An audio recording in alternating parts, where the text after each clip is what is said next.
আজকে আমরা শিখবো ইংরেজিতে কখন কি বলতে হয়। তোমরা এই 4 মিনিটের ভিডিও বড় বলে ভাবতে পারো, লাস্ট পর্যন্ত দেখে কমেন্ট করবে। যদি ভালো না লাগে তাহলে তোমার এমবি ফেরত দিব। চলো শুরু করি। কারো সাথে পরিচিত হলে কি বলবে? Hello, nice to meet you. উৎসাহ দিতে তখন তোমরা কি বলবে?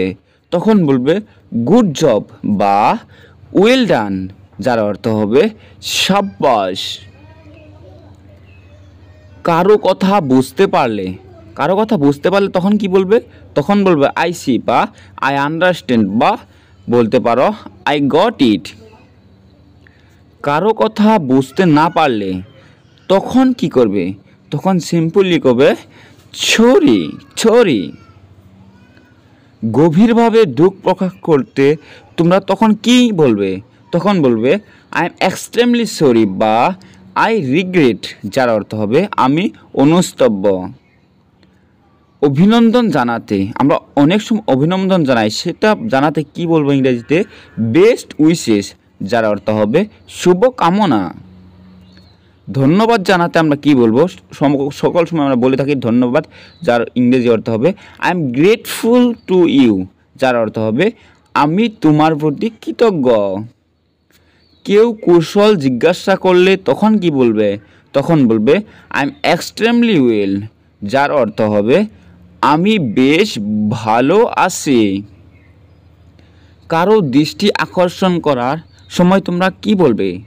তখন বলবে এক্সকিউজ মি, যার অর্থ হবে শুনুন, বা বলতে পারো হে গট ইট, যার অর্থ হবে এই বুঝতে পেরেছ।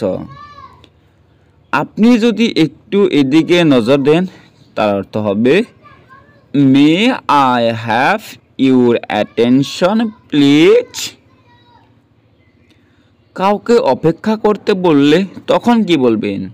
তখন বলবেন জাস্ট এ মুমেন্ট, বা বলতে পারেন হ্যাং অন এ মুমেন্ট, যার অর্থ হবে একটু অপেক্ষা করুন। মতামত প্রকাশ করতে তখন কি বলবেন? তখন বলবেন in my point of view, যার অর্থ হবে আমার দৃষ্টিকোণ থেকে, বা অন্যরকম বলতে পারেন as far as I am concerned, যার অর্থ হবে আমার মনে হচ্ছে যে। বিদায় জানাতে আমরা অনেক সময় বিদায় জানাতে হয়, সেই বিদায় জানাতে ইংরেজিতে কি বলবেন? সি ইউ লেটার, যার অর্থ হবে পরে দেখা হবে।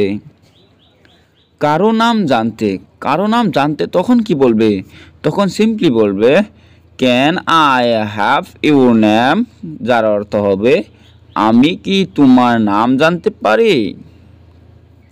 প্রস্তাব দেওয়া, কোনো একটা বস্তুর উপরে প্রস্তাব দিতে তুমি কি বলবে? তখন বলবে would you like something to drink, যার অর্থ হবে আপনি কি কিছু পান করেন।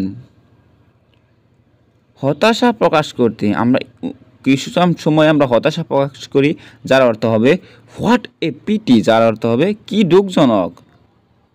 সাহায্য চাওয়া আমরা অনেক সময় বন্ধুদের সাথে সাহায্য চাই, যার অর্থ হবে could you give me a hand, তুমি কি আমাকে সাহায্য করতে পারবে।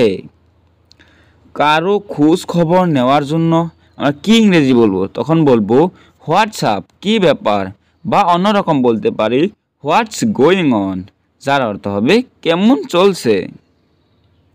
বিরক্তির প্রকাশ করা আমরা বিরক্তির সময় কীভাবে ইংরেজিতে প্রকাশ করব? তো হাউ ডিসগাস্টিং, বা লিখতে পারি হাউ অ্যাবসার্ড, যার অর্থ হবে কি বিরক্তিকর বা সাহায্যকর।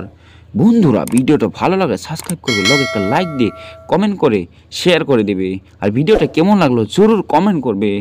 ধন্যবাদ।